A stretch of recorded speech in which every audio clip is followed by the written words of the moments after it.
7 tempat wisata rohani Kristen di wilayah otoritas Palestina. Halo semuanya, pernahkah kita berpikir kalau di daerah otoritas Palestina masih ada banyak tempat suci yang berkaitan dengan kehidupan Yesus dan sejarah Alkitab? Nah, dalam video ini kita akan menjelajahi 7 tempat wisata rohani Kristen di wilayah otoritas Palestina, khususnya di sekitar Bethlehem, Nablus, Yeriko, dan Ramallah. Tetapi sebelum kita mulai, ada satu disclaimer ya. Video ini hanya bertujuan untuk edukasi sejarah dan wisata rohani. Kita tidak membahas politik atau konflik apapun di kawasan ini. Jadi, mari kita fokus pada nilai sejarah dan spiritualnya. 1. Gereja Kelahiran Yesus, Bethlehem. Kita mulai dari tempat yang paling terkenal di Bethlehem, yaitu Gereja Kelahiran Yesus. Ini adalah salah satu gereja tertua di dunia dan dibangun di atas gua yang diyakini sebagai tempat kelahiran Yesus. Gereja ini pertama kali dibangun oleh Kaisar Konstantinus pada abad keempat, lalu direnovasi beberapa kali hingga sekarang. Saat ini, tempat ini dikelola oleh 3 gereja Kristen, yaitu Gereja Ortodoks Yunani, Gereja Katolik Roma, dan Gereja Apostolik Armenia. Jadi kalau berkunjung ke sini, kita akan melihat ada bagian-bagian gereja yang ditata dengan gaya yang berbeda sesuai dengan tradisi gereja masing-masing. 2. Gereja Santa Catherine, Bethlehem. Masih di Bethlehem, ada Gereja Santa Catherine yang sering dipakai untuk misa Natal yang disiarkan ke seluruh dunia. Gereja ini berada di sebelah Gereja Kelahiran Yesus dan merupakan pusat komunitas Katolik di kota ini. Selain menjadi tempat ibadah, di bawah gereja ini juga ada gua-gua tempat Santo Hieronymus menerjemahkan Alkitab ke dalam bahasa Latin yang kemudian dikenal sebagai Vulgata. Sampai sekarang, gereja ini masih aktif dan dikelola oleh Ordo Fransiskan yang berafiliasi dengan Gereja Katolik Roma. 3. Gereja Santo Fotini, Nablus. Sekarang kita bergerak ke Nablus, tempat di mana ada Gereja Santo Fotini yang dibangun di atas sumur Yakub. Sumur ini punya sejarah panjang dalam Alkitab. Di Yohanes 4, Yesus bertemu dengan seorang perempuan Samaria di sini dan mengajarkan tentang air hidup. Gereja ini dikelola oleh komunitas Gereja Ortodoks Yunani dan di dalamnya sumur yang disebutkan dalam Alkitab itu masih ada dan bisa dilihat langsung. Menariknya, air dari sumur ini masih bisa ditimba dan diminum oleh para pengunjung. 4. Gereja Ortodoks Yunani Yeriko. Di Yeriko, kita bisa menemukan gereja Ortodoks Yunani yang lokasinya ada di dekat pohon ara yang terkenal dalam cerita Zakheus.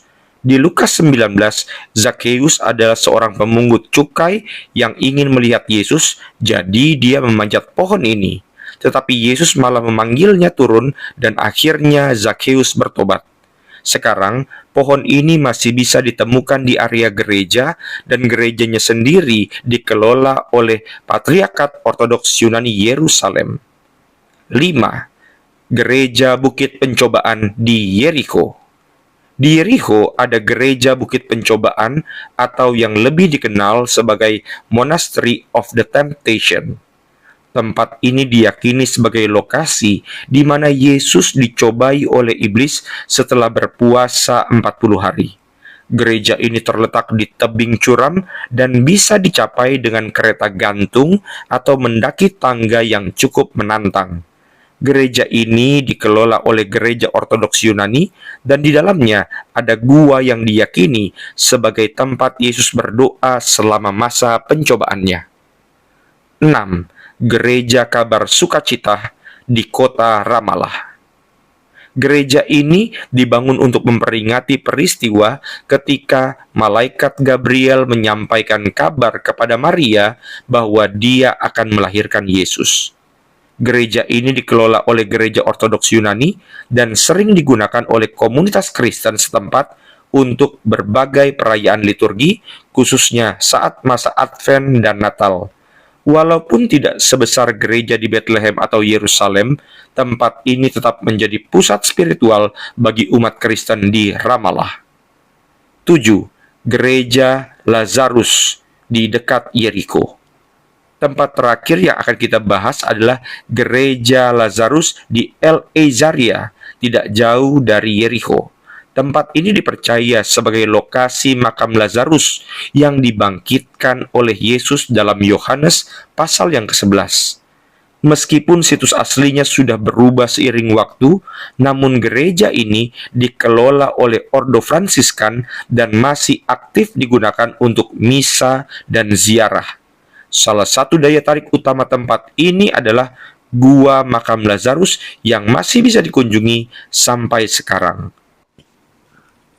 Sebagai bonus, kita juga akan membahas Qasr al-Yahud yang dipercaya sebagai tempat Yesus dibaptis oleh Yohanes Pembaptis di Sungai Yordan.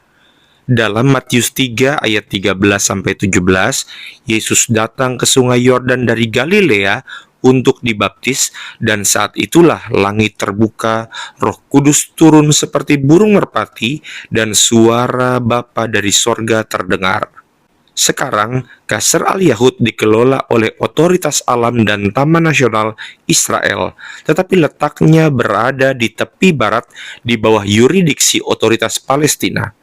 Tempat ini menjadi destinasi utama bagi peziarah Kristen, dan banyak orang datang ke sini untuk membaptiskan diri mereka di Sungai Yordan sebagai tanda pembaharuan iman.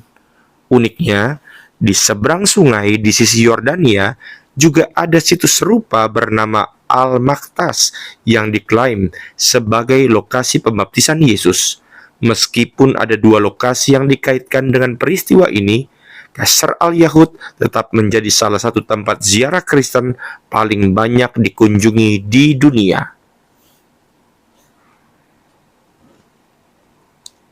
Itulah 7 plus 1 tempat wisata rohani Kristen di wilayah Otoritas Palestina yang penuh dengan sejarah dan makna spiritual. Apakah Anda pernah mengunjungi salah satunya atau ingin berziarah ke sana suatu hari nanti? Tulis di kolom komentar ya. Jangan lupa like, share, dan subscribe supaya tidak ketinggalan konten menarik lainnya dari Katekisasi Online bersama Pendeta Gary Tengker. Sampai jumpa di video berikutnya. Tuhan memberkati.